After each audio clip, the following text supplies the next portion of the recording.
It's mid-season for 60-plus racing adventures, the iRacing League for drivers 60 years of age or over. You're thinking, isn't this a game for kids, for the youth? But racing is a passion that many generations share, and if you can't get on the real track, iRacing's the best place to go racing, and that's what 60-plus Racing Adventures has built season after season around. More people turn 60 years of age every day. It's an awesome championship, and we're in the middle of the season at Suzuka Circuit, and to bring you all of the live coverage here on RaceSpotTV, I'm David Haynes with Will Chadwick. We love this league. It's full of characters, it's full of great racing, it's full of a lot of respect that maybe you don't get in some of the quote-unquote, more serious leagues. Everyone knows what they're here for. It's to have a good fun, good racing experience with like-minded, similarly aged iRacers. Indeed, and we always get such great racing here, David. It's one of the best leagues, I think, for respect and just seeing a really fair, honest battle between a lot of friends. At the end of the day, everyone in this league is good friends with one another, and they all pride themselves in giving it the best shot they can. They're all very competitive, and a lot of hours of practice go into these drivers' preparations for these weekends, and they are. You've got some really high quality drivers in this league. When you consider the average iRacing, and iRacing's something around probably 2,000 now these days, and you've got many drivers exceeding that. So it's not just a bunch of old men, old women. It's everyone really. They're really fast, and they can put in some really good lap times. So let's have a look at the season. We brought you live coverage of round 3 from Silverstone just a couple of weeks ago. In the intervening time, they've been to Long Beach and Kota, two very different circuits, I'd say there. We come to Suzuka here at round 6, approaching the halfway point of the season, still with Red Bull Ring, Manicor, Okayama, Algarve, Mount Panorama, and VIR to come. Certainly a very interesting Season 31 schedule for 60-plus Racing Adventures. And yes, Season 31. This has been a very long-running league, and it keeps going strength to strength. New faces appear. One of those new faces in recent seasons has been Greg Seitz, and he leads the championship there. 245 points ahead of Ragnar Wisloff, Paul Stump, and John Morgan. Russ Zaddy, Mike Grandy, John Payne, Ulf Olsen, Mike McCormick and Barry Hills complete that top 10. I mean, if you put your finger on the screen and block off the first two names, looks very competitive, Will.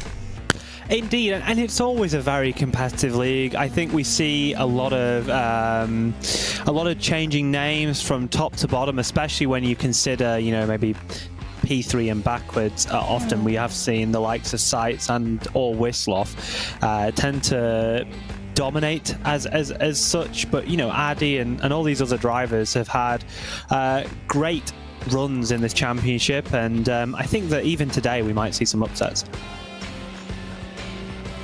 Absolutely, and what we are going to see today on RaceSpotTV from 60-plus Racing Adventures is 2 races from Suzuka. We're qualifying now ahead of race number 1. Race number 2 will have its own qualifying, and so this is the laps that are going to set the grid for race number 1. We're on board with Eugene Clark. One of my favourite fun facts about Suzuka here, Will, is, sure, we're in Japan. This track was designed by a Dutchman. Yeah, that's interesting, right? Because, you'd maybe assume a Japanese very proud culture. They do a lot of things in-house, I guess you could say, or in-country. And yeah, that's quite an interesting fact, but it is certainly a very good circuit as that. It's one of the most legendary circuits in the world. Very high-speed corners, fantastic in a single-seater like these Dallara Formula 3 cars. And I'm sure these drivers have had a lot of fun in prep. But, Suzuka, for me, it's never been a circuit, but I mean, I've always driven it in GT3s and stuff like that, which I don't really think it's designed for. It was initially designed in the 60s as a Honda test track. They definitely had racing in mind as well, and it's served very well since then. The timing column is ticking along as some of the first lap times come in. Paul Stump goes to the top of the first lap. Eugene Clark, we ride on board with, comes out the final corner. Timing line comes up pretty quickly, just as the track straightens up about here, I believe. And we'll see exactly where that sends Eugene Clark with a 155.5. Just about 2 seconds away from Paul Stump at the top of the board.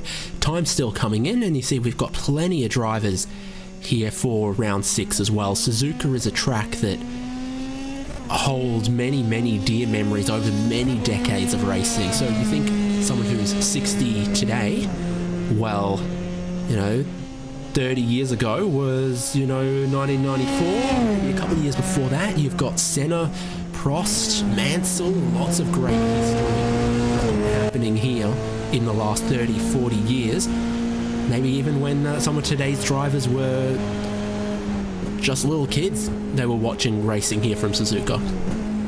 Yeah, indeed, and I think that a lot of sim racing encapsulates that love for motorsports, that passion of when you're watching the racing from your home, maybe from the side of the track, and wanting to do it yourself. But obviously, motorsport's extremely expensive, and to fly over to Suzuka, especially if you're not in Japan, and racing one of these series is several thousands of dollars, pounds, however you choose your currencies. And sim racing provides that such ultra competitive environment where all the cars are equal for you to go racing and drive on your dream circuits.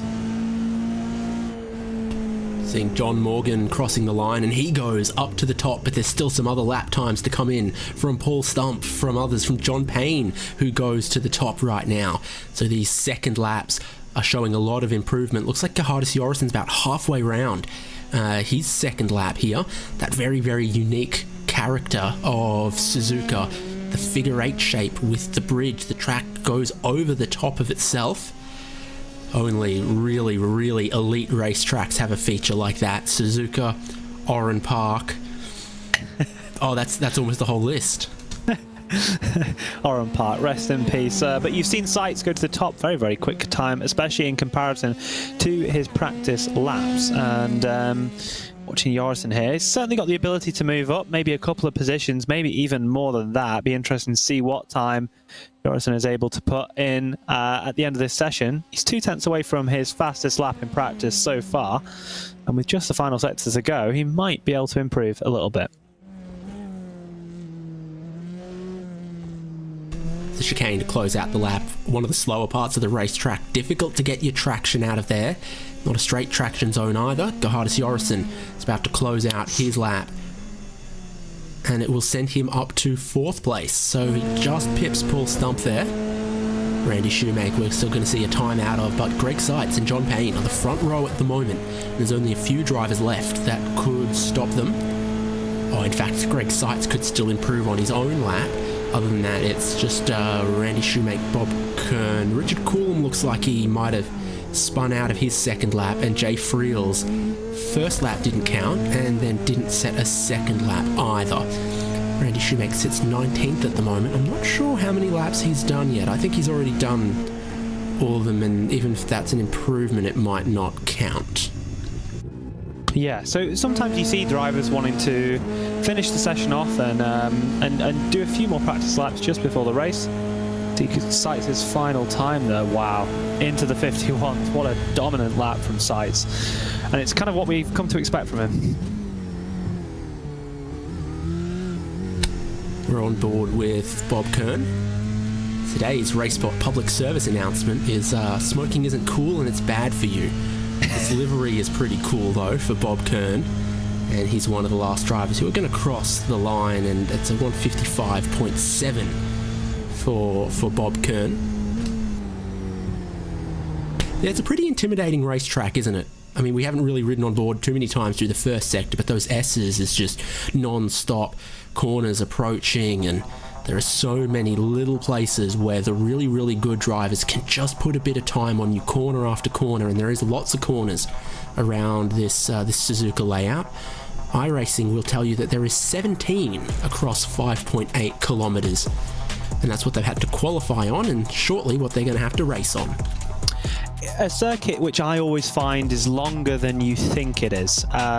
Traditionally long tracks, Le Mans, Spa, the Nürburgring of course, or the Nordschleife as I should say, always strike you as very, very long circuits, but really, Suzuka's almost the length of Spa. You know, obviously we go 24-hour racing there in just a few days' time for the yearly 24 hours of Spa, but this circuit is huge in length, and really, I think it's often underestimated as, you know, one of the longest circuits that you go to, and especially when you end up driving this in a GT car, or especially something a little bit slower like a GT4 car, it can take forever. It's a figure eight. Imagine if you unfolded it, how much bigger it'd look. Yeah, no, absolutely. It's got rather small footprint in comparison to its length, like you say.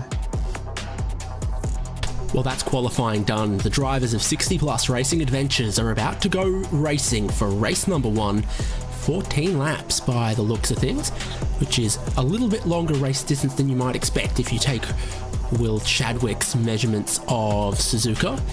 And we're about to take a look at what the grid will be for race number 1. Here it is with a front row, side-by-side, rolling start, 2 wide. Greg Seitz will have the inside line for turn number 1 with John Payne on his outside. John Morgan and Gerhardus Jorgensen will be 3rd and 4th on the grid, with Paul Stump and Mike McCormick 5th and 6th. Russ Addy, Ulf Olsen are the next row. Jack Turner and Barry Hills 9th and 10th. And then Bob Cohen and Greg Garris are in 11th and 12th. Bill Smitham and Franz Josef Sturm are 13th and 14th on the grid. Todd Scholl and Mike Grandy are the row behind that, and Peter Hallstrom and Steve O'Malley are 17th and 18th. Good number of drivers who set qualifying times are completed by Randy Shoemaker and Eugene Clark, Richard Coulomb, JC Hay, Bob Kern and David Bradley, and then also David Bradley was the last driver with the qualifying time we spoke about. It looks like Jay Friels might have spun out, but you've got Greg Seitz not moving off behind the pace car. Yeah, that's true. It Greg almost Seitz looks is not moving. Yeah, it almost looks a little bit like a. Unfortunately, had some contact there with. Oh dear. Yeah, it looks like complete disconnect, and some people have got damage as well, considering that they've tried to force their way past him and made some wheel-to-wheel contact. So it'd be interesting to see who's maybe suffering from that. But yeah, like you say, Seitz completely not moving and now disconnected. Yeah, the driver who should have been the leader of the right-hand lane is gone. Everyone on the right-hand lane gets to move up. So, wow, free spots for John Morgan, Paul Stump, Ross Addy, Jack Turner, etc. You still got a little while to the start-finish line for everyone to try to sort this out. But that's a win for John Payne right off the bat, I would think, and an unfortunate series of events that sees the pole sitter out of this one. Greg Seitz clearly with some technical problems because he's reconnected, but he's going to miss the race start. The pace car's about to pull in. Your front row becomes John Morgan and John Payne. The green flag's about to wave at Suzuka. It waves now, and we head down the long downhill front straight towards a super sweeping turn 1, a tightening turn 2. Track temps are up, tyre temps are down, and we're racing for 14 laps at Suzuka in 60 Plus Racing Adventures. Wow, and Jorgensen got so close to the back of Payne there at the start, and this is massive championship implications. You did not expect Seitz to not be starting this race, and as they all wind through the S's for the first time, it's important to just keep an eye on who's moving through the pack. Of course, Jorgensen able to jump Morgan at the start with a nice little toe, and at this moment in time, the tyres are really, really cold. There's really low pressures, and they really need to be careful in building up the temperature into these tyres so they can effectively go about their race and start taking some faster lap times. Love seeing that Ferris wheel in the back of so many shots here at Suzuka. It's iconic to this racetrack, just like the figure eight bridge is, just like a handful of the other corners are. Here's an overtaking opportunity down the inside at the hairpin. Lots of banking around the outside to carry some speed, but a couple of positions being gained already. That looks like McCormick might have just picked off 2 so far for this lap. Paul Stump goes back a spot. Up front, John Payne 1.2 seconds of a lead. Second and third, Gerhardus Jorgensen and John Morgan head into the spoon corner at the extreme far end of the racetrack. Yeah, and as watching here just through, Seitz has actually rejoined the race, so fixed whatever issue he's had, but he is several seconds away from the back of the pack and will only be able to make as much progress as, well, I'm not so sure. He definitely won't be leading this race, that's for sure. Having a look down into the famous 130R, is anyone able to make a move? Doesn't seem so for the time being, but you know, everyone's going to have to play the game here. You know, they're going to have to get the tyres warm, understand kind of where they're at the track, what position they're in, and kind of come up with and run their own race strategy. Of course, driving as fast as possible is always the best strategy, but in fact, a lot of these races, you've got to be strategical. You've got to understand when to make the move, when to push a little bit harder. And although this tyre is very forgiving, in many classes, you have to do some form of tyre management, some form of slip management, and how much you're pushing the tyre across the surface. And yeah, we'll see what the drivers are able to do. Payne at the minute looks to have a rather commanding lead very early on. Yeah, it's 1 lap completed, and I want whatever SSD Greg Seitz has got, because he rejoined, started the race from the pit lane, is currently 17 seconds away from the race lead, already beginning to look at making up some positions. On board with Bill Smitham in the 10th spot, looking forward at Bob Cohen and Ulf Olsen through Degner's 1 and 2. 1, where you carry a lot of speed and ride a lot of curb. 2, where you need to use a little bit of the banking, and the wall is very close on the exit if you make a mistake underneath the figure 8. And Bill Smitham looks to do really well through that hairpin. It's flat out in cars like these, but a long right-hander here towards Spoon, which isn't a big braking zone on the way in, and makes passing tough there. But I think Bill Smitham's got one hell of a run here. He does indeed, and he is on the brakes just a little earlier than Bob Cohen in front. Often something that you can do in one of these Formula cars is, if you've got someone committing, you can just commit that a little bit later to the corner, carry a little bit more speed in, which in turn gives you more downforce, more grip, more pressure on the surface, pushing your tyres down into the ground, which actually, although isn't often optimal, it does allow you to just edge that position out a little bit more and be able to hold it, like we saw there from the likes of Bob Cohen. But yeah, it's looking to develop into quite an interesting race. That gap between first and second isn't really moving too much, and Jorgensen's certainly looking like a challenger here. Here we've got a replay of the start just before the iRacing safety car moved away, and we're just kind of looking at Seitz's position on the grid before the safety car moves. And you know, it's not unusual to necessarily see someone not move. Sometimes people are AFK or away from their computer. However, in this scenario, it almost looks like an equipment failure, because at this point, you know, you would have moved if you were just not quite paying attention. But for Seitz, he's got his wheel to the side. There's absolutely no movement whatsoever. You can see a little bit of contact from the car behind of them trying to just navigate their way around. And as you can see, contact there, and they just keep on rolling. So maybe some form of pedal disconnect or something like that. Not too sure. But unfortunately for Seitz, it forced him to disconnect from the session and relog, which left him starting from the pit lane. Yeah, and he's back though. And around this top 10 is where the racing's looking most competitive. There's Ulf Olsen, Bob Cohen, Bill Smitham, who we saw making a good run, but then he couldn't complete that pass here a lap ago. It let Greg Garris, Franz Josef Stum and Mike Grandy get even closer. You've got a bit of a train. It's 8th through to 16th here in the mid-pack. The front scampered away. The tail of the field's dropped off a little bit, but it's the drivers right in the middle that are all closest to each other in pace. This looks like Smitham has another run again, but he's going to have to go around the outside of Bob Cohen, heading towards 130R. Who's going to blink? I think Smitham's got his nose in front, tries to hold it around the outside of Cohen here. We'll give him the inside in the braking into the big braking zone here. It's almost a little bit of a squeeze on the way through, and there is contact on the exit that sends Smitham off the road.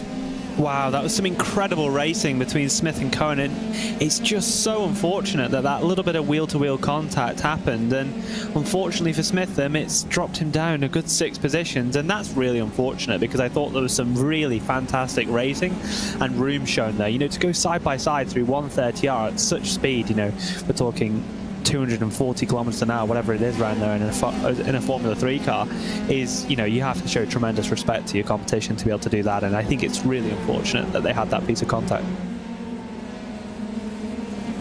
So So now it's Greg Garris behind Bob Cohen in this group here, and Franz Josef Sturm looking racy into Dunlop corner.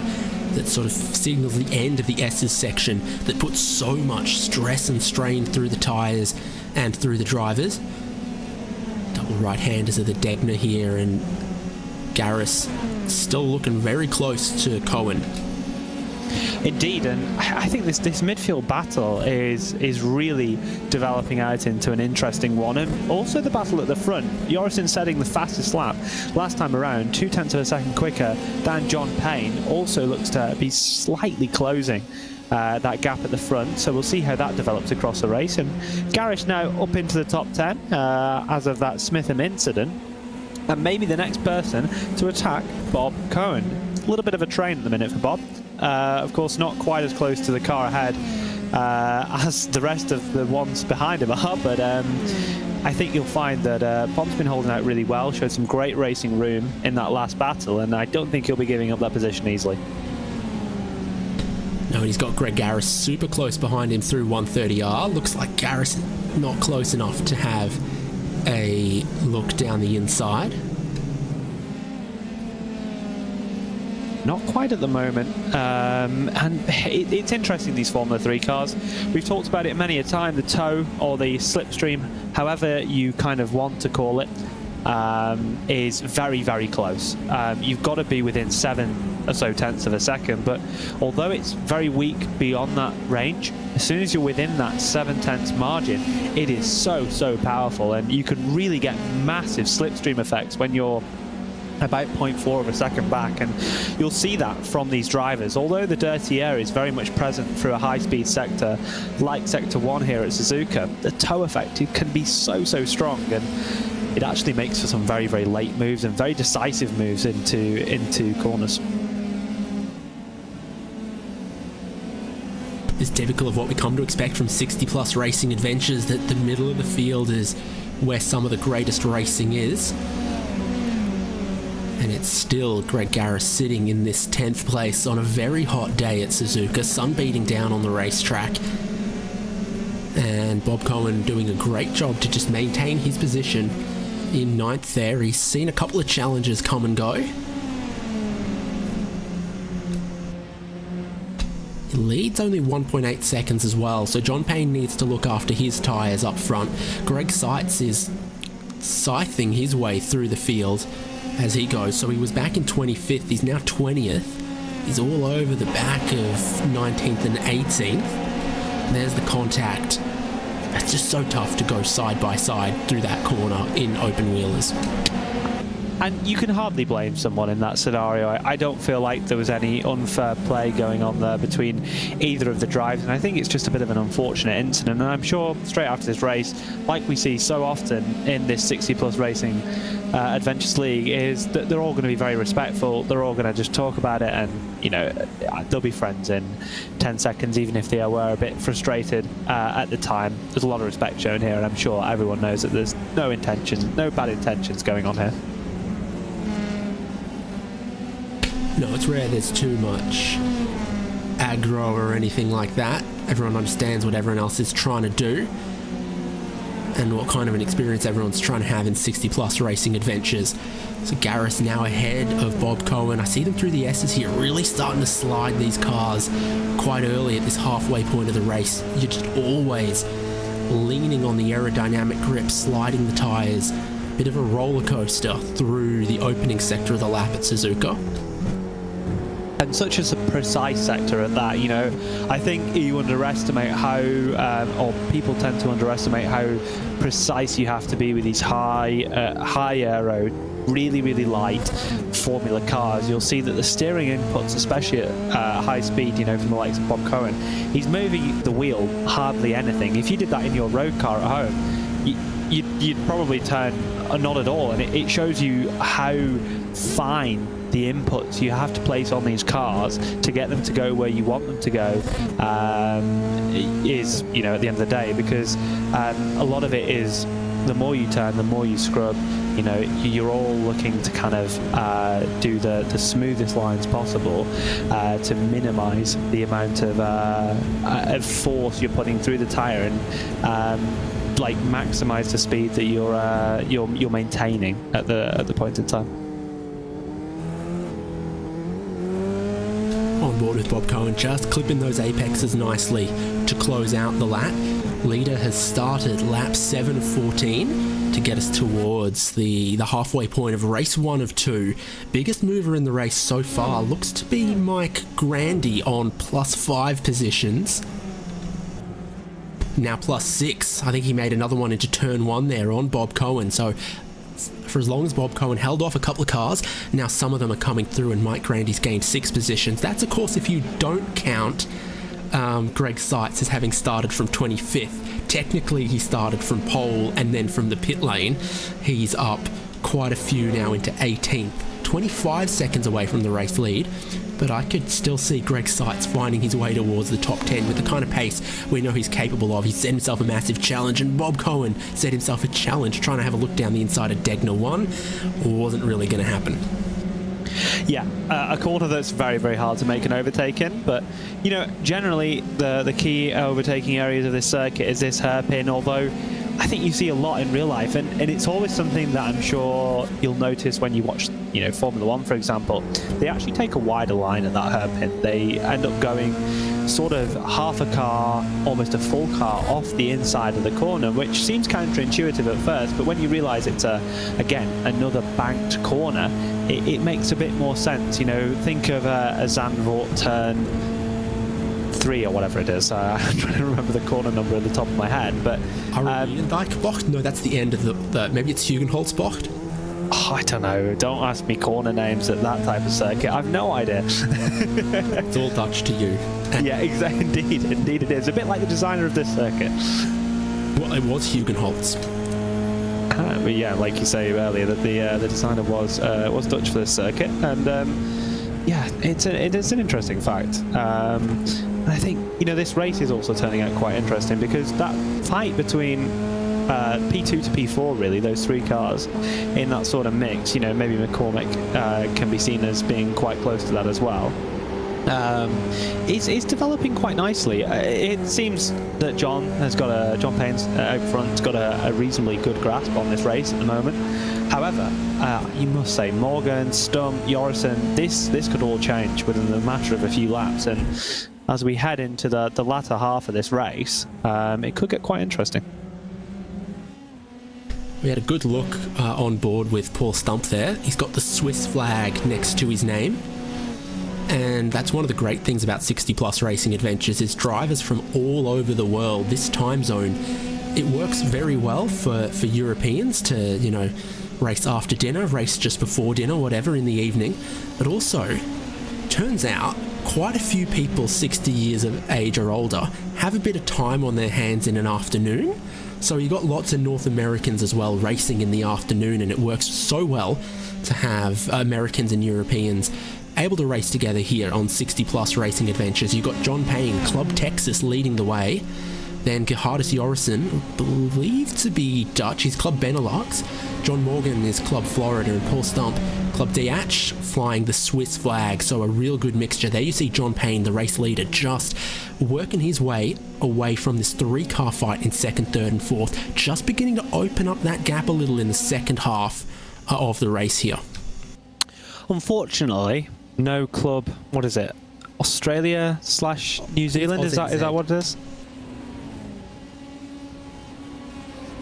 You know, I think the time zone is a little bit harsh for that one, but like you say, there's a lot of areas of the world that are able to race at this sort of time, and ultimately, you know, it's always 1 a.m. somewhere in the world, so you can't always cater to everyone at the time zones, but I think they do it, like you say, a really, really good job of picking a time that allows so many people to be able to compete. And yeah, this league has gone on for 31 seasons for a reason. It's massively popular, there's always good grids, and I think that we always end up getting quite an interesting storyline developing across the season.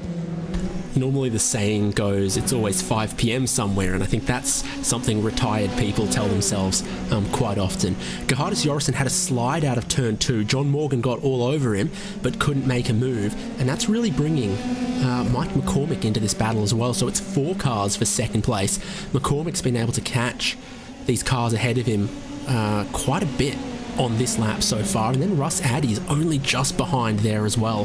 2nd through to 6th, super close. How about 11th, 12th, 13th, 14th, all really close here as Todd Scholl gets ahead of Bill Smitham.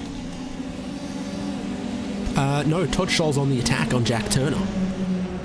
Indeed, and like on the attack he is just down into the corner there. It was quite a tight angle. Scholl was trying to approach at, and wow, look at that on the exit, a big power slide. It doesn't look that spectacular from a TV camera, but trust me, inside the cockpit you're really trying to hang on to it there. It feels massive, that sort of moment, and some great car control demonstrated to hang on to it.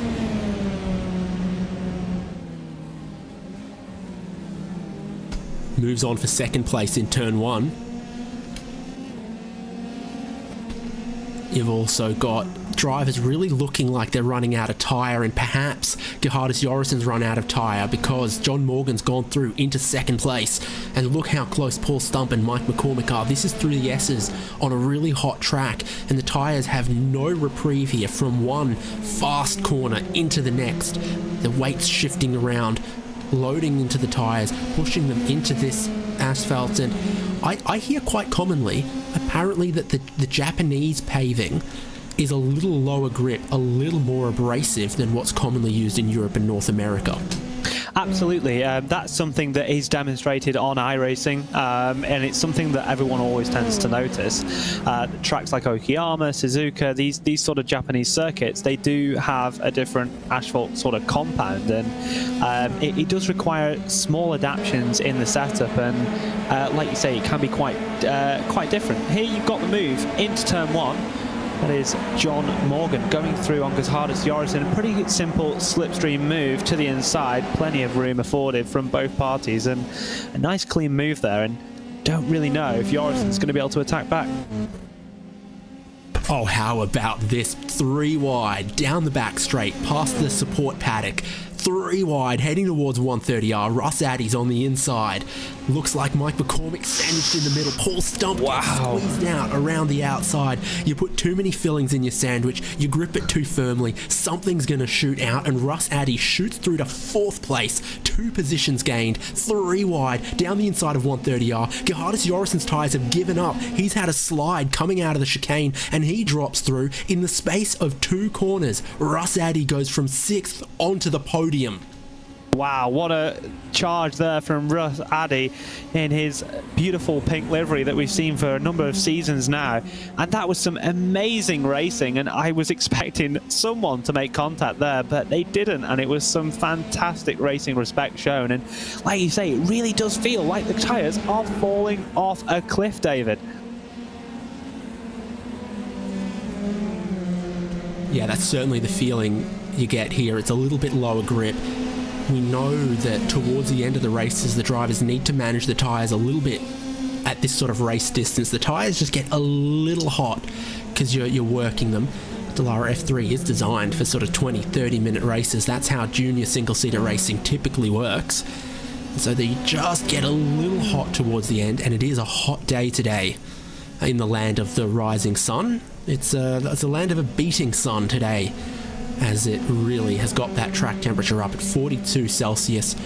Barely a zephyr or a wind to be found. Pretty hard day on the tyres.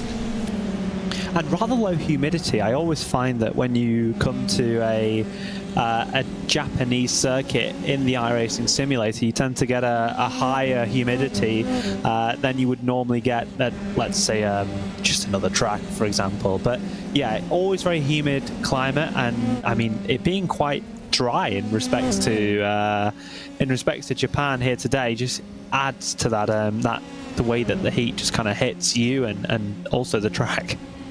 Bob Cohen's going to try to defend his position from Mike Grandy heading into 130R around the outside. Mike Grandy will not be scared. He keeps it absolutely pinned. He puts his nose in front for a top 10, closes that door again, heading into the chicane here. A little bit of a lockup means he's not going to get a perfect exit.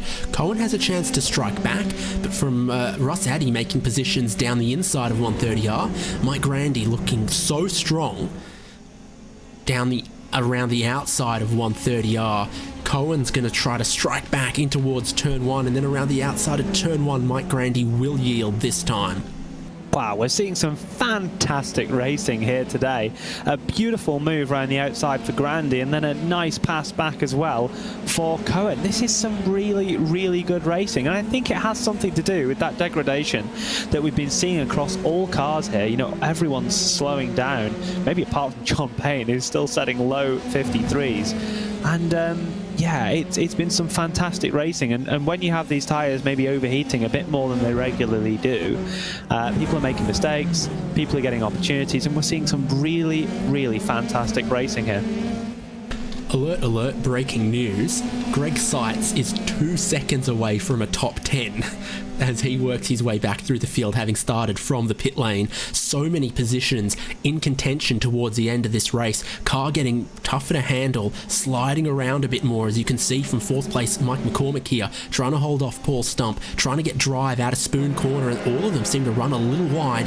In the big picture, Greg Seitz, 14th place, but 10th place is only a couple of cars up the road. He's trying to work on Jack Turner. Well, there goes one as Mike Grandy spins off in Spoon Corner, getting good drive off Spoon Corner, swapping from the outside to the inside. Greg Seitz is going to look for a second position, heading down towards 130R. He's up into 12th. He was 14th when we checked in.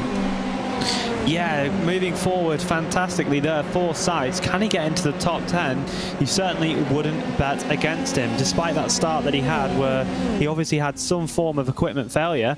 He's now moving forward, and as we look towards his teammate on the track, Mike McCormick, I think, if I remember correctly, also, wow, squirming about all over the place.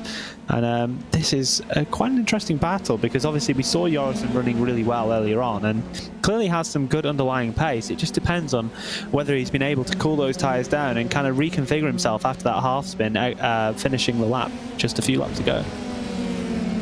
So they've started the penultimate lap of race 1. If you're loving the action, don't worry, there's still another race to come, and I think a few of these drivers are thinking, yeah, if I had my time again, I might be a little nicer to the tyres in the first half, and then just shell these Ps, pick up positions towards the end when everyone else falls away. How long did drivers like Paul Stump occupy the podium positions and then just seem to drop back a little bit? Kahardis Jorgensen's now in 6th, and he held 3rd place for so long, and then just has looked to fade a little bit in the sun. Like yeah, here it does. Here you're watching Greg Seitz versus Franz Josef Stum. Maybe a move going on into Spoon Corner here, but it looks like Stummy, as they call him, has been holding off Seitz really, really well, actually. If you've been watching this battle on the left timing tower, you've noticed that Franz Josef Stum's holding really, really good ground against the likes of Seitz, and in fact, even last lap when we watched it, you know, they were fighting really, really fairly, and although Seitz has got into this position now, he might be under threat into turn number 1. He's so good with the throttle, though. I think that's what the other drivers talk about. He picks up the throttle really, really cleanly. Ulf Olsen's just spun around there. In the main picture, though, we're looking at this battle with Mike McCormick and Paul Stump still side by side, heading into the S's as McCormick comes across into that 4th place, holding position ahead of Paul Stump, who tried to challenge him coming to this final lap. John Payne's lead's extended out to over 4 seconds over John Morgan. Then there's another 2 seconds to Russ Addy. Then this battle in group, and now Greg Seitz is in 10th position. Indeed, from considering that we thought he might not even score any points whatsoever to being in 10th, that's a fantastic recovery for Mr. Seitz. But we've still got fights going on here for the top 4 positions. Having watching a replay, that's what happened to Ulf Olsen, accompanying a spin that he had even earlier in the lap. It's not been a good lap 13 for Ulf Olsen, and unfortunately, like you see there, when the tyres have overheated, it's so easy to spin them up, and the car just becomes like an ice rink. Yeah, for sure, 100%. Well, your race leaders are working their way out of Spoon Corner down towards 130R. John Payne doesn't have too much left of Suzuka before he can claim a win. He was meant to start alongside Greg Seitz, the championship points leader on this race. Greg Seitz had technical problems. John Payne went, okay, he inherited the lead, and he'll come out of the final corner towards the checkered flag to take a win at Suzuka. What about the positions behind him? John Morgan and Russ Addy will complete the podium, but Mike McCormick is not going to get past by Paul Stump, who spins off the road. Yeah, disaster there for Paul Stump, spinning or having a small half spin off the exit, dropping a position only, but obviously fighting for that top 4 position. Unfortunate for him. And Seitz into 9th. Bob Cohen rounding out your top 10. Fortunately, Franz Josef Sturm wasn't able to hang on to that top 10 position. Some other notable finishers: Jack Turner up in the 12th spot, Bill Smith in 13th, Scholl 14th. Yeah, some really good racing what we've seen in this first race of the evening. How about the lap that John Payne saved for the final lap? He takes the fastest lap of the race on the final lap. No, Greg Seitz had him beat by a 10th earlier in the race, but the final lap of the race for John Payne was his personal best of 152.7.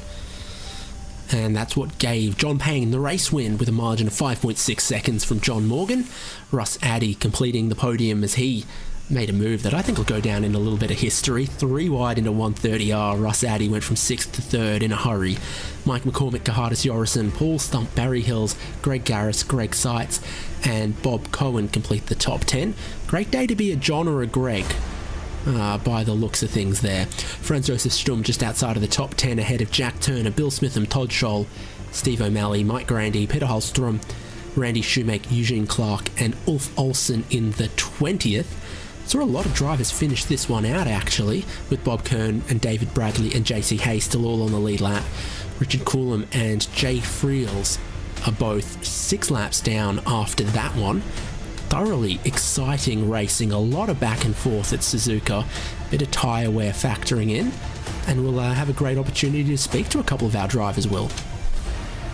Yeah, hopefully we will get a chance to speak to a few of our drivers. Hopefully there's yeah. I mean, all 3 of them, they know where to find us. Actually, do they? That's what I was thinking. Yeah, I saw us going that slow-mo and I thought I'd missed something. But yeah, I was thinking maybe they don't know how to find us at the moment because we've obviously had that little change. I don't know how we get a hold of them. Indeed. I'm not so sure either. Normally we do get to speak to a lot of our drivers after race 1, after race 2. John Payne, John Morgan and Russ Addy are all drivers we've enjoyed speaking to before. And I guess we gotta wait a second to see if we can redirect some of the sheep across to have a chat with us. But in recapping that race, I mean, a couple of big moments on the formation lap for Greg Seitz. John Payne, I think, did very well given the circumstances. Greg Seitz came from then 25th back up to 9th place, but in the traditional sense of things, the 2 biggest movers in the race were Russ Addy and Greg Garris. Indeed, and I think that we saw some really good racing. Like you say, Addy traditionally runs well on broadcast, always says he runs well when we stream, and you know, generally had quite a good race. I think notable performers, I feel like we saw all of our notable performers towards the front of the field, and it really is an interesting dynamic going into race number 2, because you'd obviously expect Seitz to kind of run away with it, or at least dominate or get the victory, but actually we sit here now wondering what's going to kind of happen. What was that issue that he had, and can he push forward going into the final race? You can see why people love Suzuka, why people want Formula One to keep coming back here, why all the racing here is always so great. The great character of the racetrack, the unique figure 8 shape, these demanding S's in the opening part of the lap, but then also the hairpin. We saw a bit of action there. We saw a lot of action at 130R, just going down the straight, heading towards 130R, thinking, I'll keep the throttle flat this lap, right? I think I did it last lap, I can do it again. And then you have those side-by-side moments, and it's very, very cinematic. You know that point in like a street race in a movie where somehow they have the time and wherewithal to look directly out the side mirror and make eye contact with another driver? I think you get that kind of feeling sometimes, heading down that straight towards 130R, thinking, who's going to blink? Absolutely, and I think that, you know, a lot of these drivers have great respect for one another, and we saw that throughout the racing. I thought the amount of passes we saw at really, really high-speed sections of the track really shows how much respect these drivers have for each other. And, like, look at how close they're racing in this little fantastic sort of drone shot that we have of the drivers. The dirty air, the differing lines that you see all the drivers taking, searching for the grip, hunting for a bit of clean air across their aerodynamic surfaces in the cars. And yeah, it's just some excellent racing that we saw across this first race, and I can only think it's going to get better going into race number 2. So this might be the Russ Addy moment. So I think we're in 6th place right now, behind McCormick, Stump, Yorison, and then just ahead of that is 2nd place finisher John Morgan. So this could be the one. This could be your highlight. Hello iRacing top 10. Here we are. And so through Spoon Curve, watching them battle in front, smooth hands from the man we're on board with, where they all get a little bit sideways through the off-camber there. Yeah, there's the moment. There's the check-up. A slide from Paul Stump. McCormick has to crack the throttle. Russ Addy doesn't blink. He senses his moment. Down the inside here, 3 wide, heading towards 130R. It's flat out single file. It's barely flat out 2 wide. It's not flat out 3 wide unless you're that committed. Russ Addy, he picked up 2 spots, and then breaking into the Casio triangle here. Oh, he gets him deep, but then in front of him, Gerhardus Yorison spins off. He gets another position, and these other drivers just beginning to reach the thermal limits of their rear tyres. They give up. He picks off 3 of them. That is a lap that I'm sure Russ Addy loves to see the replay of. Yeah, what a fantastic move there that we saw. And it was a really, really good race, and I think we saw some fantastic racing. And like I say, I just can't wait for race number 2. We won't have to wait too long, and you'll see it here on RaceSpotTV. Stick with us, because we'll bring you coverage of qualifying and the race of race number 2 of 60 plus racing adventures. It's mid-season, season 31 from Suzuka.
We're back. David Haynes with Will Chadwick here on RaceSpotTV to bring you Race 2 of 60 plus racing adventures from Suzuka Circuit. Race 1 was simply phenomenal. We saw drivers struggling with tyre life towards the end on a very, very hot racetrack. What have they learned from Race 1 that they'll take to Race 2? We'll wait and see. And what can Greg Seitz make of Race 2, having been taken out of the grid of Race 1 with technical issues? Qualifying underway now will set the grid for Race 2, Will. Indeed, and it's going to be interesting to see kind of what happens in this qualifying session. I think we expect Seitz to be up near the front like he was in the previous qualifying session. Of course, had a commanding advantage over the rest of the field. However, we obviously saw the win go to John Payne, and I think that going into this qualifying session, Seitz will be putting a lap down. Often we see sometimes he puts in a slightly slower lap in the second qualifying of the day to give himself maybe a bit more of a challenge, or to go from a little bit further back. However, I think this is going to be really interesting qualifying session. I think we'll see some drivers performing a little bit better than we saw in the first session. Oftentimes, sometimes people might turn up with a bit of underprepared, a bit less practice than they might have wanted, and in that first race they can use it as a bit of a learning experience almost to just get a little bit more running in, and might elevate their grid position in the second race. So looking at Franz Josef Sturm negotiating, spoon curve, double apex there, almost a mirror of turns 1 and 2 at the other end of the circuit. This is the run towards 130R. Well, it was so exciting for Russ Addy in race 1. And we're in 6th gear. Keeps the throttle just about flat. You're just turning it in to minimise the scrub, carry as much speed as possible down the hill and into the braking zone here. From 6th gear down to 2nd goes Franz Josef Sturm, trying to set up a good exit here. And he'll have another lap after this. He's currently 19th. And we'll see where this sends him. John Payne goes to the top from John Morgan, Mike McCormick, Greg Garris. Franz Josef Sturm slots into 5th. And here's Greg Seitz, qualified for pole in race number 1, but didn't start from there. Indeed he didn't, and a 52.3 is a very, very competitive lap time to kick us off here. Track temperature still sitting similar to what it was in the first race, alongside the air temperature, maybe just a degree colder on both sides, so we already know that it's an incredibly competitive lap time from Seitz, and I think it shows with his margin over the people that have set a lap time so far already. Here's Gerhardus Jorgensen in the mix for a podium in race 1. Might look to manage his tyres differently. Pressure can get to us all in race number 2 versus race number 1. Where will he qualify though to give himself a chance at a podium in race 2? This is the completion of his first lap.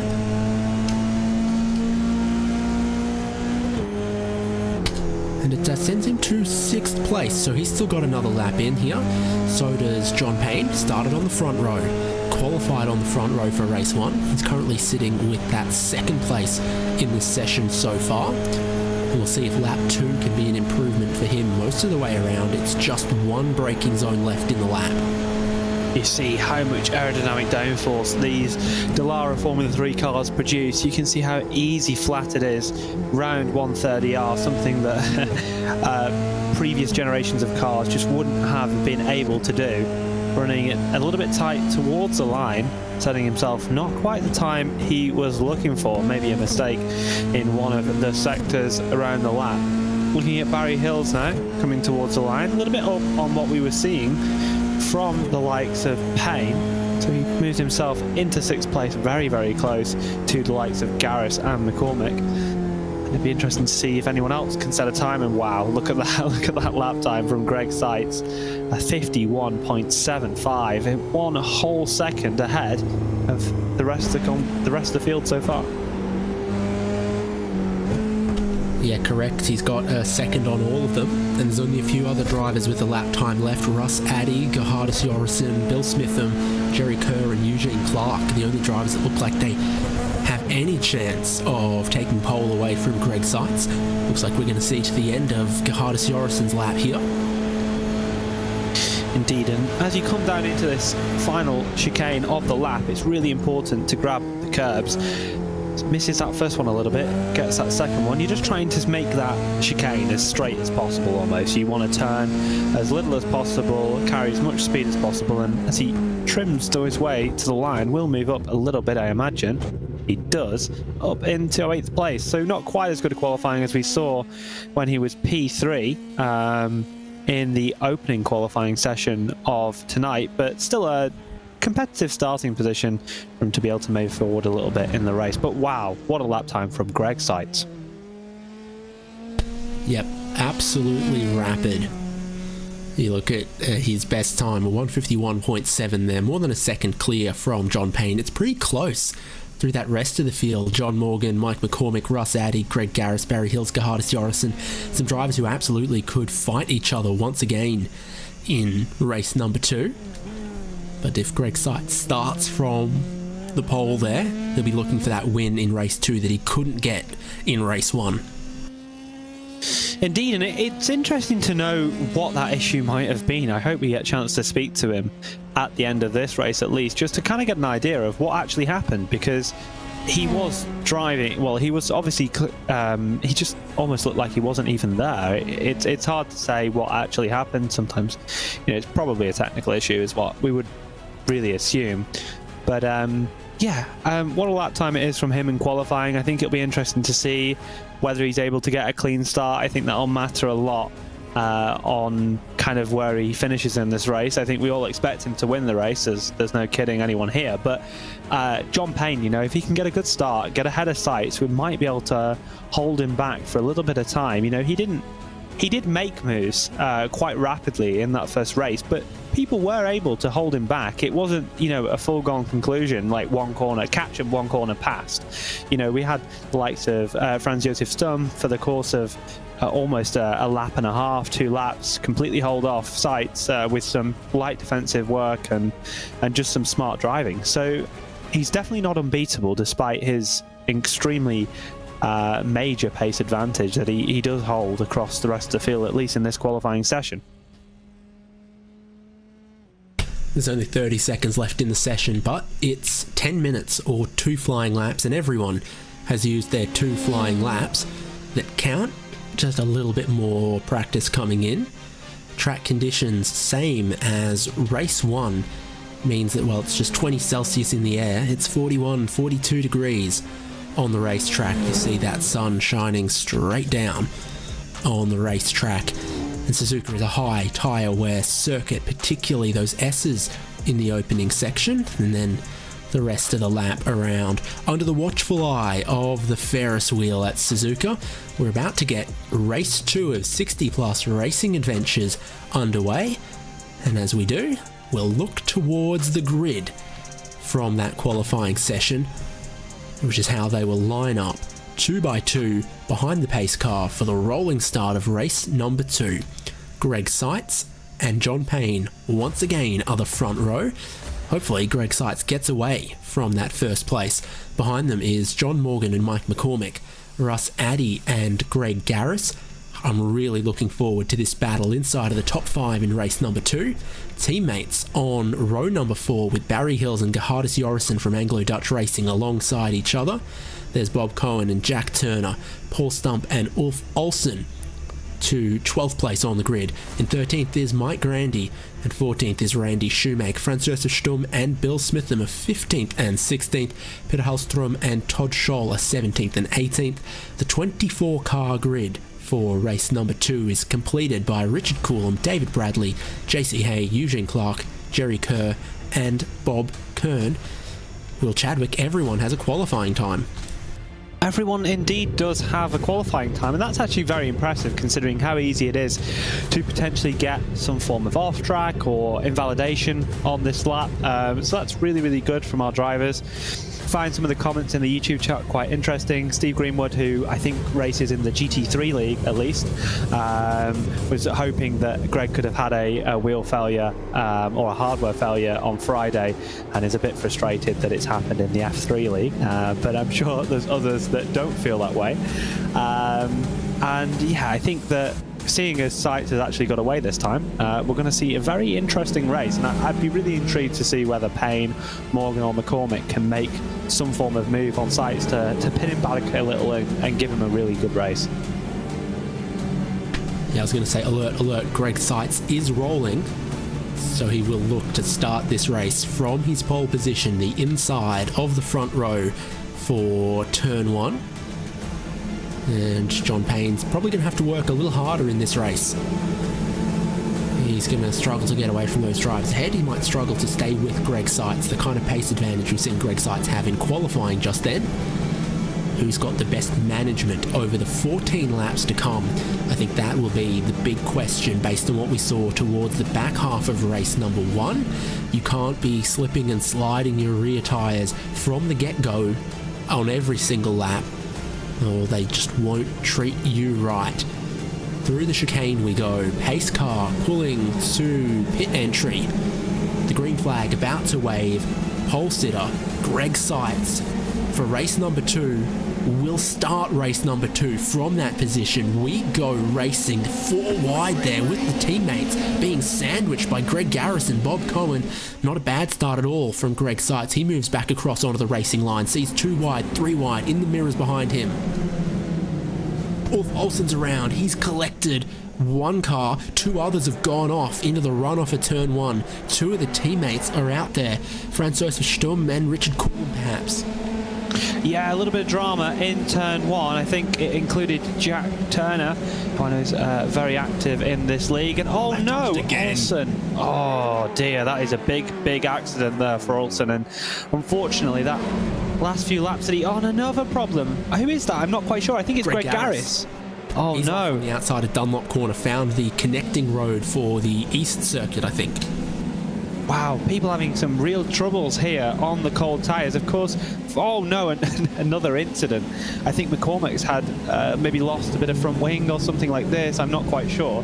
But we certainly saw some, and that's Russ Addy in the gravel. What is going on? Race 2 has been carnage. Look at the damage there for Mike McCormick. Russ Addy is off the track at the hairpin. So much drama. And your top 3 are the only cars that have got away cleanly, because the rest of the field looks like this. Damaged Mike McCormick is being swamped. He's got no rear wing. Oh no! Around the outside, Paul Stump makes contact with him.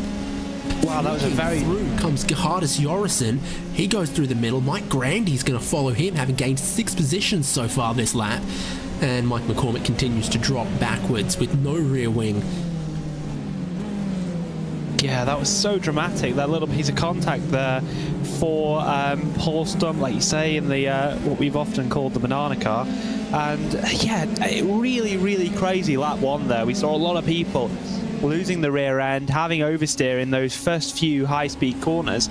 And I think that comes a little bit from the fact that everyone's pushing so hard. They've kind of got comfortable after race number 1, and even qualifying, that second qualifying, pushing the car that little bit harder, but then all of a sudden you're reset onto cold tyres and low pressures, and the grip just isn't quite there. But someone who is proving the grip is there is Paul Stump around the outside of Gerhardus Jorrison with a superb move in the first sector. Yeah, into the S's. How often does that happen? Paul Stump gets another spot off Gerhardus Jorrison by going around the outside of him on the entry to the S's. So Paul Stump's finding his confidence again. Top 3, 4 cars starting to spread out, but once again the midfield is must-watch action in 60-plus racing adventures.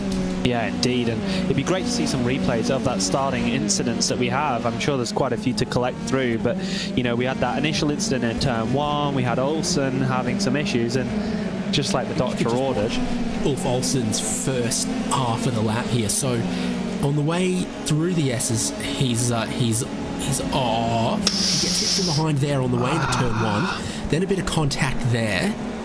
A couple of other cars are off behind him in avoiding action. Ulf Olsen gets back on the road, perhaps with a little bit of damage. And then is it on the way into Dunlop? No, so he's off the road here. The car won't turn left. And then literally a millisecond later, they made wheel-to-wheel contact and he was off again. Yeah, I think obviously he had some damage there. And like we see... we're back with it where we were. Yeah, wow. And he's off. Yeah, I really honestly think Olsen was just trying to stay out of the way, and it's a really unfortunate collision that's happened there. And unfortunately, as you see, he reset to the pit lane. But then we also had some further incidents, like McCormack's loss of rear wing. We kind of caught the back end of it, but I don't really know in the gravel. what happened there. And then Addy ended up in the gravel as well, subsequently following that. So, you know, very, very action-packed lap number 1. And when the chaos kicks off, Greg Seitz still pulls away, and despite all that chaotic stuff that happened on lap number 1, still got a good lead of 1.5 seconds. Right, so we're watching Russ Addy. Genuine, just a lockup. Wow, that's a really rare mistake. You don't normally see Russ making those sorts of mistakes, and it's really unfortunate because not only has it cost him a lot of time in this race, but ultimately, he might have some front wing damage as well. So that's really, really unfortunate for Addy, and like I say, not something we often see. I was expecting something way more dramatic, but no, Russ Addy comes into the hairpin and he just misses his exit, and he sails off not only a little bit wide, but way wide into the gravel, all the way to the wall, which he doesn't hit particularly hard, but he goes the full journey over the fence on that one. So Greg Seitz leads the race, an opportunity that he didn't have earlier. Here's McCormick, and maybe that explains. Runs wide, gets sideways off of the gravel, and then there is contact that knocks the rear wing off with Russ Addy, who might have picked up some damage as well. Yeah, because our replays aren't necessarily perfect. You know, we're all racing over the internet here, so there could actually be some front wing damage, or even maybe some underlying suspension damage to Addy's car before that hairpin. And I think maybe I especially did him an injustice in saying it was a mistake, because I think potentially there, after we've seen that replay, there could have definitely been some mechanical damage, which has unfortunately cost him to go wide. Through all the chaos, there are a couple of big winners. Todd Scholl, 8 positions gained. Eugene Clark, 8 positions gained. Bob Kern, 8 positions gained. Your top 3 are no change from the grid. The starting grid, Greg Seitz from John Payne from John Morgan. But how about the rest of the field? Topsy-turvy, no doubt, with some big hitters like Russ Addy, Mike McCormick, Ulf Olsen having gone through the pit lane for repairs after turn 1 issues. The lap 2 issues, I should say. We're looking at Grandy right now. We're looking at the replay for Paul Stump as he tries to go around the outside of a wingless McCormick.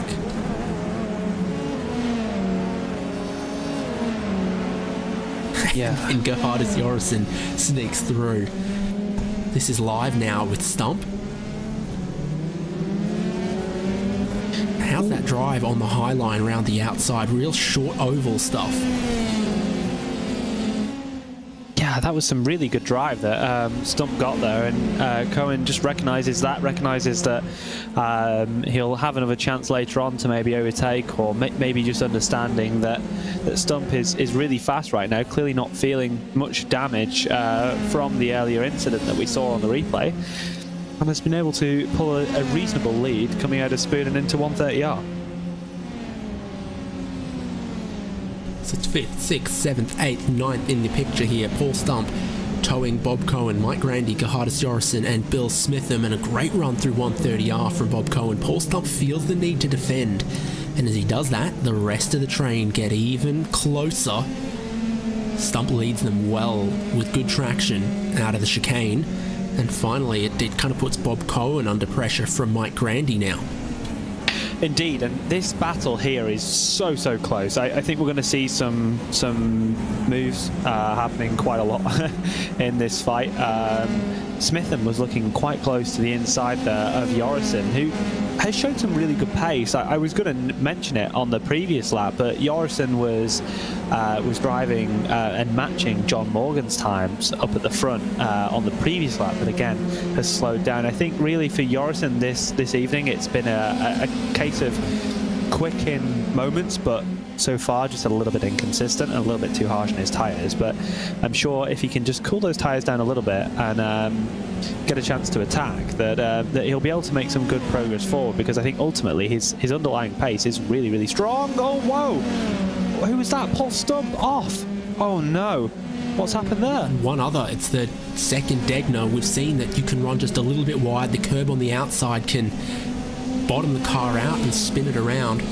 Paul Stump's dropping down the timing right now as Bob Cohen has Mike Grandy to the inside of him into the spoon curve and trying to outbrake him, trying to cover it off. Bob Cohen runs wide. Mike Grandy goes through. Gerhardus Jorrison will think about it as well. They make contact on the exit of the spoon curve. Now Gerhardus Jorrison has no rear wing.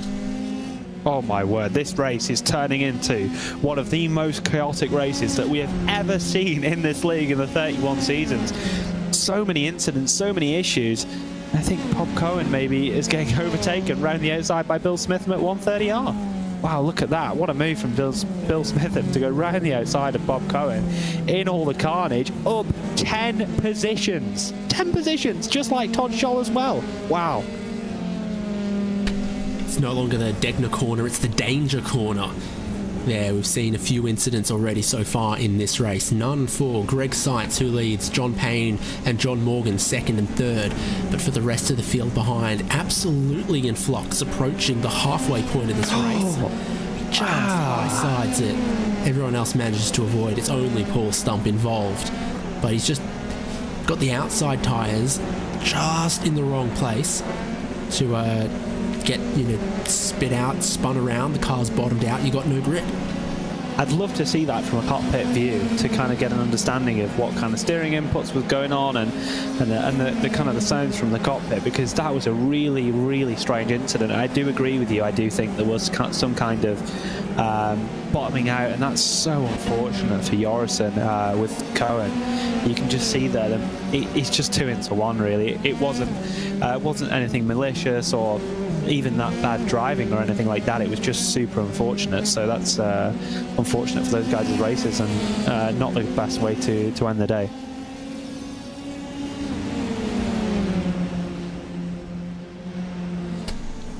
So looking at Smitham and Cohen at Spoon Corner. This is the onboard you wanted, Will? Yeah, so as you can see, coming out the corner, riding the curb, wow, that is so harsh. As you can see, the curb there has somewhat of a raised edge, and these cars are super, super low to the ground. That's kind of how they generate such good downforce.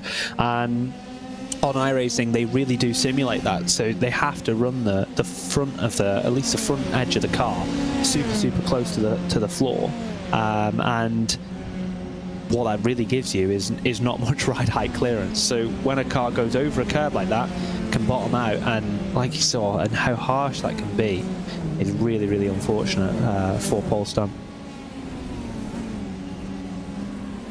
Smitham goes ahead of Cohen into turn 1 for 6th position.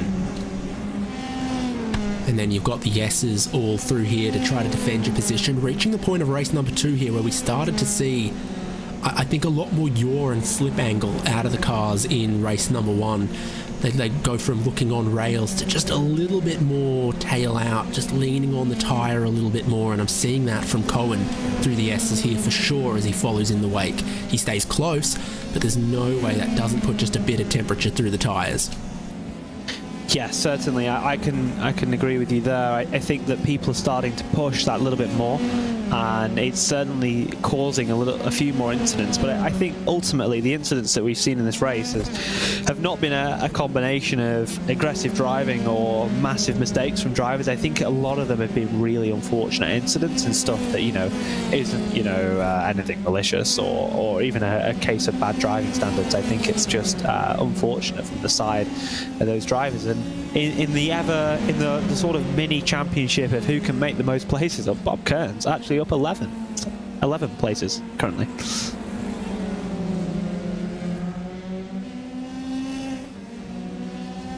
Yeah, some drivers drop back, a few big gainers to be found. It's Peter Holstrom, Richard Coulomb, Eugene Clark, some of the drivers battling. It's Holstrom holding off Franz Josef Stumm here, 9th and 10th. And you can imagine Stumm just having a tiny bit of a look there and going, no, not close enough, but he thought about it. And he doesn't quite get the same traction off the corner as some of the others. Indeed, and as we kind of watch how this race has developed, it was so close, but unfortunately, you know, due to the number of incidents, we've had the pack spread out a little bit. But Eugene Clark's determined to make a move up the inside of Richard Coulomb, getting a nice slipstream and through down into turn number 1. And a nice little move there from Eugene Clark, and again, some more positions being gained. Those sorts of drivers around this sort of area, and you know, I think this is a really good day for some drivers who are maybe a little bit further down in the championship, who, as a result of some of the incidents that have taken place, are gaining a lot of championship points from these misfortunes.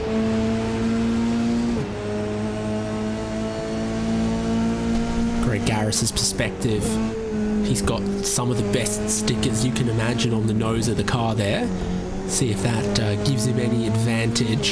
He's playing nice with the track limits through what's proven to be a rather challenging, deceptively challenging corner, that high-speed sequence at Degner's, and he's looking for a late apex through the hairpin as he battles Bob Kern on the far side of the racetrack.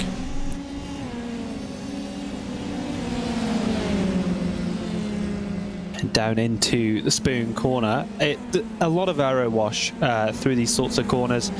Even in a car as simple as this, you still get significant aero wash. I remember speaking to one of the top sim racing drivers of current times, and probably one of the best, even looking across all disciplines, Chris Lawham, who's driving Radicals this year. He says you couldn't believe the amount of dirty air that you get from these vehicles and how much aero wash it affects you.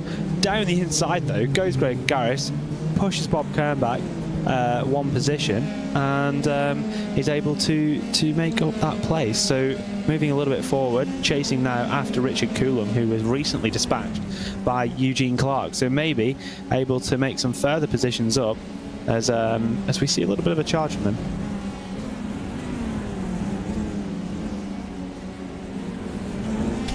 Yeah, sure do. So he's got some positions to make up so far in this one, Greg Garris. Greg Seitz leads 7 seconds from John Payne. John Payne's 5 seconds ahead of John Morgan. So that's how your podium's looking. But last lap, Barry Hill's in 4th, quicker than John Morgan in 3rd, and not too far behind him. Podium is not locked in and not done based on what's the tyre condition like, what pace have the drivers got in the back half of the race. Yeah, and I think that gap's really closing there between Garris and Coulomb. And you know, heading down into this sort of corner, you see small under rotation from that front left tyre. Nice bit of cadence braking to unlock that front left as we enter into the corner, and it's sort of around this area now where you'll start to be getting a little bit of a slipstream from the car ahead. We're right on the edge of it, not really being affected too much by the dirty air, but you are going to start to pick up a bit of a helping hand down the next straight. So Garris into the wheel tracks of Coulomb ahead. They try and start to close in on his fellow opponent. He's just at that 7/10 mark, so we'll be getting a little bit of a helping hand. We'll be going a bit faster than his opponent ahead, and as we go down into this final chicane, that gap will close ever more as Garris, who started a lot higher up in this race, starting from 6th place on the grid. Earlier incidents in the race obviously cost him quite a bit of time, and now 4/10 back is going to get a nice toe down the front straight and be very close going into the first sector. Yeah, about 2 car lengths back as they turn into turn 1. Greg Garris goes a little wider between the 2 apexes. Not going to quite do the magic we saw before, going around the outside of this first apex of the S's. It tightens up a little bit further as you go on here. few drivers have made some moves around the outside of that right-hander before. I think Valtteri Bottas made a couple spots that way in the rain in the Japanese Grand Prix one year. Daniel Ricciardo might have done it too. That's stretching my neurons back a couple years. But there's always some interesting little places you can overtake around here, not just slipstreaming down to 130R, slipstreaming down towards turn 1. You can do some clever stuff at Suzuka. Really does encourage some good racing in a couple of different places. I found a listing just now, Will. How much would you expect to pay for a 2011 Dallara F308 that won the 2012 British F3 National Class? British F3 National Class. That's an interesting statement. I'm not sure what that really means. But 2011, so you can't race it anymore. Well, clearly. I'd pay, well, if I had the money, I think I'd pay upwards of 30 for that, because you can pick up like an old Radical for 30. No, he's not. Oh, round the outside. Sorry, I was just still watching the battle between Garris and Coulomb, but we're looking here at Stum and Holstrom, I think, fighting over, or is that Eugene Clark? I'm not quite sure, actually. No, Stum and Holstrom, I was right the first time. And down the inside, after making a little bit of a slipstream move, nice little manoeuvre there. You distracted me with the F3 car. I started thinking about the F3 car. It's listed for 49,000 Great British pounds. I'm not paying that much. You can buy a Radical for that price. What if I told you the engine only has 1,000 kilometers on it, so you've still got 4,000 kilometers till the next rebuild on the engine? Yeah, but imagine how much a rebuild costs. Spare front wing. That's useful, I guess. If you take it to Alton Park and you're about 2 centimeters from a barrier at all times. Yeah, I mean, sure, but 50,000 to race it in what series? It'll be definitely a great track day car, but I can imagine the running costs of those are quite difficult. I'd probably have a Radical for that money. I think you'd get a little bit more support for 5-10-year-old Radical than you'd get for a 10-year-old Dallara F3 car. So I reckon, yeah, ease of parts, maintenance, getting people to work on it, the Radical's probably the best bet there. And most Radicals you could probably, put your mum in the passenger seat and scare the life out of her or something. Yeah. Not doing that with an F3 car. You can still race them. You can still, under the Radical Agati UK Cup Championship rules, you can still race the older generation of cars, which you can't in a Formula 3. You are at a disadvantage because the new cars are faster, but, some people just want to race. Some people just want to be on a race weekend package. Yeah, there's a couple of the different models in Radical Cup Australia. Coming out the final corner amongst this group of drivers, Todd Scholl's gained 10 positions this race. Franz Josef Stum is up 6. They've got Peter Hallstrom just behind them. He's lapping pretty quick as well. And there is a fight brewing for third place towards the tail end of this race. John Morgan, he's always just picking off podiums, many times the Super 70s champion. He's not going to have this easy. Barry Hills has gotten within a second, and that can be pretty critical. Yeah, so from about a second in this car, you're not really going to be getting any advantage of slipstream, but, he's now 0.8 back, 0.9 back, kind of around that sort of area. You're getting to that sort of zone. But, as we've seen from many fights across the course of this race so far, the kind of range that you need to get a really good toe is, the sort of 4/10 region. So if Hills can keep this up, keep up this consistency, 1/10 faster last time we circulated around the Suzuka circuit, he might be able to just creep inside of that toe range.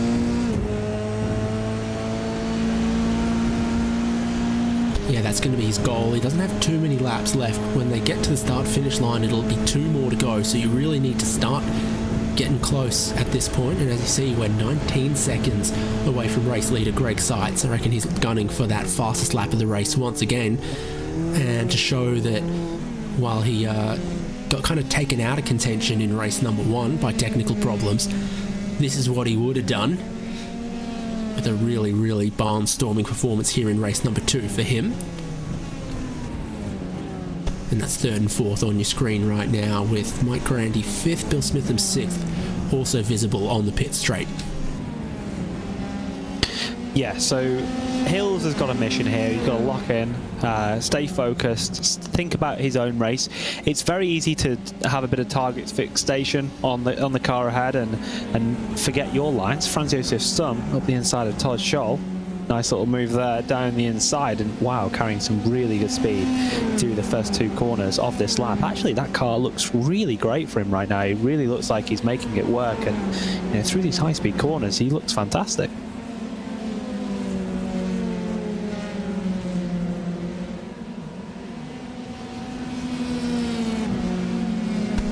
Taking a look at who was quick on the last lap.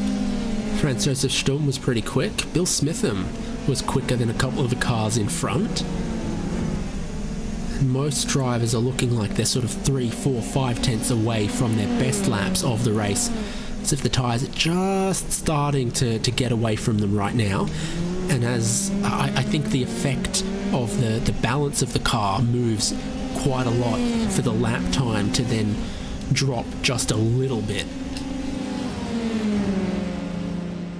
Yeah, and I think that's something that can also be greatly impacted by the way each driver drives. Very, very common on iRacing that people go, oh well, can I adjust the setup to gain some better tyre wear or something like this? And you can to a degree, but the main difference is how you drive the car and what stresses you put the car under. Speaking of stresses, putting the car under, that is incredibly close, getting pushed onto the grass. Mike McCormack by Bob Kern. Wow, that was so close. And to the inside of 130R, there has been absolutely no room left there by Bob Kern. An absolutely fortified defense going into the final sector. That was some aggressive stuff there. Well, his teammate started the final lap of race number 2. Greg Seitz leads, but Mike McCormack, he's got a bit of unfinished work to do coming onto the final lap here. A pace advantage over Bob Kern, who is going to give him nothing for free at the end of this race. Into turn 1 they will go. And Bob Kern is resolute in his car placement, even if McCormack has quite a bit more speed in multiple places. He's got to find some way to get along side by side to make the move. And there's a handful of opportunities still left on this lap. Can he look around the outside in the right-hander before Dunlop? No, he can't, but he'll stay mighty close and try to get a mistake out of Bob Kern on the final lap. Yeah, I really think this is our battle to watch on this final lap, but we are some 50 seconds behind where Greg Seitz sits, so we will inevitably have to watch him come across the line. Down into the final sector he goes now. So the checkered flag waits for him. Couldn't take the race start in race number 1. In race number 2, he'll lead every lap. Green to checker, and Greg Seitz will take big points away from Suzuka, already the championship leader. Fantastic result for him in race number 2. McCormack and Kern did come to blows on this final lap. John Payne is going to cross the line in second. John Morgan looks like he'll just hold on to this podium from a late charge in Barry Hills. Wow, and look at that lap that Seitz set right at the last, a 51.8. What a lap. Some almost 3 seconds faster than John Payne on the final lap. That was some time. So this is a look. McCormack on the heading to the outside. Kern gets on the grass in the hairpin, goes out wide, makes contact. Oh yeah, that was super unfortunate. Obviously grabbing the grass, trying to afford room, and when you touch the grass and you're braking in a car without any anti-lock braking system, the stopping power is not very good, and obviously going deep into the corner, unfortunately collecting the rear wheel of Mike McCormack.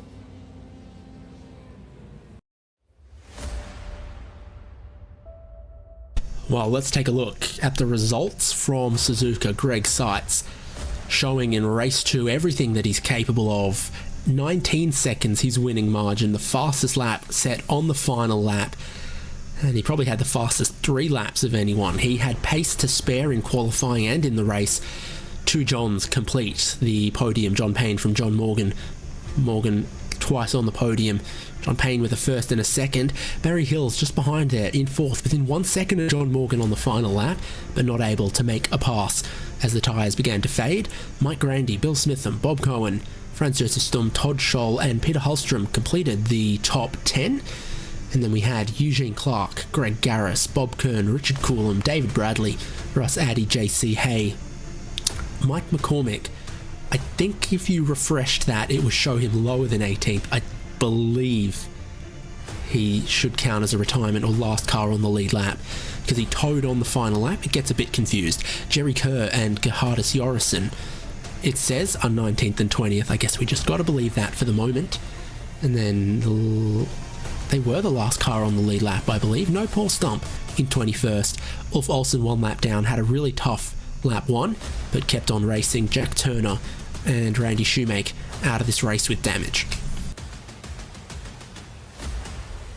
And everyone's figured out where the team speakers again, thankfully, after the small got around, didn't the it? small You'll change. Find someone to chat with. Yeah, and I see a comment from Ragnar, I should say. No Europeans on the podium. That's a very interesting observement.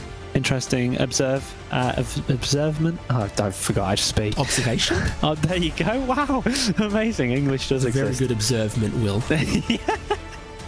Yeah, but it's a good observation and interesting to see. Well, we've got a plethora of drivers to speak to, so I'm not quite sure who you'd like to speak to first, but we've of course got a few that maybe had some better races earlier on. Would you like to take someone first? I think we've got to rewind back to race 1. And so a driver finished on the podium of race number 1, Russ Addy. We had a good look at your 130R move in race 1. That was certainly a highlight. Yeah, it was. Thanks, guys. I just figured I'd stop in to say hi since I had a little issue the second race. Well, hopefully you filled up your fun quota out of race number 1. Yeah, I was kind of shocked to actually get on the podium. It was a little tricky. As it got through the race, then the tires started wearing in the back, and I think those guys had a little bit more issue than I did. Yeah, certainly what we were kind of seeing is the cars getting a little pointier, tires heating up on what was measured as a very hot track. Yep, for sure. Yeah, it seemed like a lot of people were having issues on that. In the second race, Mike, to no fault of his own, spun, and I hit him, and that took out my steering. There's a lot of drivers I think we're going to hear from who say one race was good to me, another race wasn't so kind to me. That's why the race format is the 2 races, and you can say, well, race 1 smiled on me and it was very, very exciting to watch. Thanks for that, Russ. Yeah, thanks for hosting, and I do well when you host. Also, Greg and Ragnar not showing up. I got to thank both of them for the podium. There you go. We'll see you later in the season, no doubt. You got it. See you guys. Thanks. Will we keep rocking through a little bit of the race 1 podium? Yeah. I mean, yeah. Why not? Are you thinking who I'm thinking? Don't know who you're thinking. You go. I'm thinking John Payne. I'll have a chat to John Payne. Reverb G2. Sorry, John, I dragged you out of there. But welcome to the commentary booth. Race 1 winner, race 2 second place. A very, very good evening for yourself. Maybe a little bit of an assistance from Greg, whatever issues he might have had. I'm sure we'll hear from him in a moment. But that has to be a really, really successful evening for you.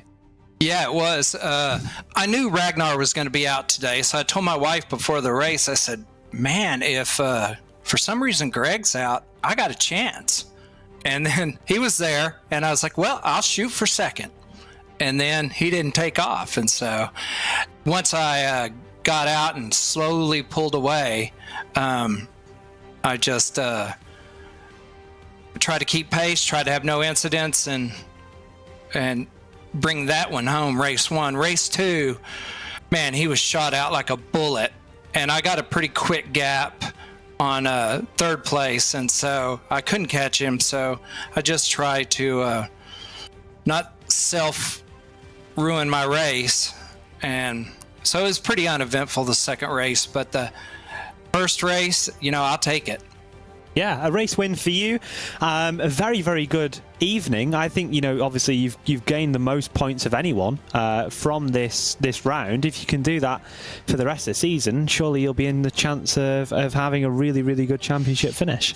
Yeah, I'll shoot for a top 3. But I think I'll be able to make most of the races from here on out, so we should be good to go. Fantastic. Well, we look forward to seeing you when we next have a live broadcast at the end of this season. Any particular highlights on the calendar for you coming up that you're interested to race at? To be honest, I don't even know what the calendar is. So I have all the tracks, I think. So I like the big tracks like this. Are we going to Spa or anything? So you've got Red Bull Ring, Magny-Cours, Okayama, Algarve, which is Portimao, Mount Panorama, and then we finish the season in Virginia. Mount Panorama and VIR. I like both those tracks. Right, so we'll look to see you doing well towards the end of the season. So we wish you the best of luck for the rest of the championship, and we'll see you in round 12 at VIR. Thank you, guys. Lovely speaking with John there. I'm going to pass the baton back over to you, David. You drag in whoever you like from the remaining 2 that sit in our interview room and take it away. Let's get double podium sitter John Morgan. I think odds on, if anyone's going to finish on the podium in any given race, you seem to do it so consistently, and consistency looked tough for everyone else today. So well done to you, 2 podiums. Thank you, sir. Yeah, it was. It sort of came together, and qualifying 3rd in both races certainly helped, because if there's a little bit of ability to get away with Greg kind of dragging us down that long straightaway and get a little space to the guys behind, so that certainly helped. The first race, I had a really good race with Gahardis, and he made a couple of mistakes, and I was able to get by him, and so that really worked out. But yeah, certainly 2 really good races for me. Any characteristics to Suzuka that suit you or don't, that you're managing or driving around? It's the S's. The car moves around a lot, and I'm pretty comfortable with the car sort of moving around. And there's a couple other places where the car will kind of move, and you sort of have to let it slide in the direction it wants to go while keeping it in the throttle. So I think that helps. Being in VR, it's a little easier to be more accurate with your turn in, so you can miss a lot of the curbs, not in the final chicane, but and Suzuka's it's a great racetrack. It keeps your attention all the way around. Certainly does, one that stood there the test of time long. Now, I always say more people turn 60 every day, but more people are turning 70 every day. And when I look at the Super 70s Championship, there's more people to give you a run for your money than seasons gone by. Yes, Paul Stump in particular. Paul and I have had really good close races, and he sort of had my number up until today, and I gained a few points back, but I think if we both dropped a race at this point in the season, he's 1 point in front of me. So it's going to be hard fought all the way to the end, and he's just a great competitor, and he's trying hard. So that's how you want it. Sounds really exciting, and we look forward to seeing you in later races, and hope the season goes well for you, John. Thank you, David. Twice on the podium there, John Morgan, a 2nd and a 3rd. And Will, it means there's one driver left for us to chat to. It's the race 2 winner. Indeed there is. So I was going to bring you in. Greg, well, I think the question on everyone's lips is what happened in race number 1? So what happened was I got on the grid and I decided to change the batteries in my VR controller because it was giving me a low warning. And when I did, it blacked out on me. So I was like, I couldn't see anything. Wow. Someone put a blindfold over my head. So you just could not see anything, and then obviously... I could not. And then the funny thing was, when I finally got back in and restarted everything, I started from the pits, and I had instant damage. I guess John said he ran into me on the grid, so I carried that damage over when I got back in. So I didn't have a fully functional car when I got back in. That's unfortunate for you. But I think that David's really jealous of your PC, because you got back in the session so fast that really the actual disadvantage you had wasn't too great. So you were actually still able to pick up some reasonable points from that first race despite your issues. Yeah, I think if I had actually not had that damage, I probably could have made it even further up the grid. But I just didn't have any straight line speed.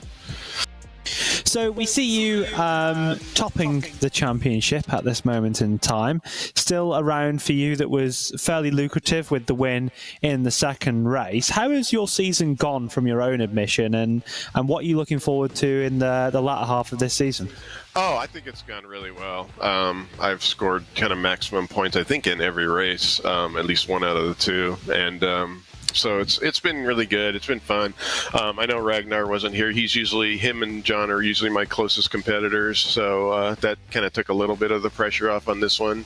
And then I guess we get 2 drop races over the season, so yeah, it's looking pretty good as long as I can kind of make it to all the races. Yeah, so it's going to be interesting to see kind of how the rest of the season pans out for you.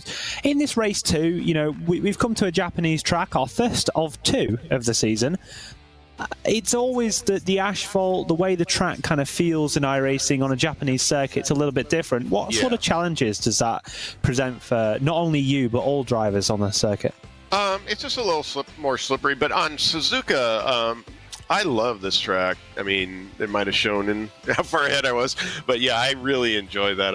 I love the S's and really kind of maximize things through there. So I kind of use that a little bit of extra slippery track to my advantage, I think, to get the car to rotate a bit. But you know, it's kind of a knife edge. You gotta get it just right. So yeah, I really actually enjoy it. I think, what's the other one? Okinawa. Okayama, sorry. That one has always been even more slippery, kind of more of a weird surface to me. So yeah, I haven't raced there in quite a while, but obviously I think everybody who's done iRacing has done a fair number of laps there. So yeah, I think that'll be fun as well. Yeah, so going into the final half of the season, any picks of certain tracks that you think are your favourites? I'll reel them off. Red Bull Ring, Magny-Cours, Okayama, Portimao or Algarve. Red Bull Ring is probably a really, really good track for me as well. So you really enjoy Red Bull Ring? Yeah. I've done, like, in numerous cars. I've always done really well there. So I think I'll hopefully carry that over.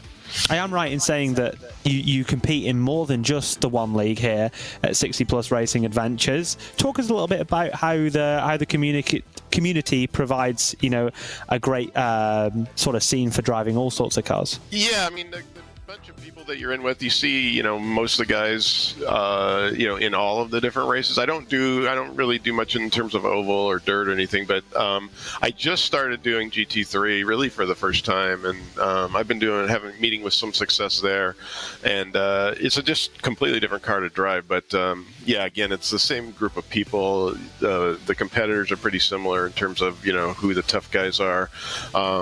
You know, Ragnar's always there. He hounds me everywhere I go. So no, I really enjoy it, and yeah, it's a great community. You know, just a great bunch of guys and a lot of fun, and the racing is really respectful and clean. So yeah, I really enjoy it. Well, of course, you can find all information for 60 Plus Racing Leagues on the forums. We'll look forward to seeing you further into the season, and when we come back for VIR, good luck in your GT3 adventures as well. And thank you for stopping by. Yeah, appreciate it. So that was everyone, David. We've reeled through our interviews to end off this round, and certainly was 2 very, very interesting races. Yeah, absolutely. And the drivers reiterating to us what we were seeing from our perspective, that the type of pavement, the heat was getting to them towards the end, and it was a struggle to manage the tyres, manage the temperatures, and this is what's ahead of them. You've talked about them: Red Bull Ring, Magny-Cours, Okayama, Portimao, Mount Panorama, and VIR. Looking forward to all of those, particularly when we bring you live coverage of round 12, the season finale, potentially the championship decider for 60 Plus Racing Adventures Season 31. The race winners were John Payne and Greg Seitz. I was David Haynes, that was Will Chadwick, Hugo Lewis in the production for us on RaceSpotTV, and we look forward to bringing you more 60 Plus Racing Adventures to come.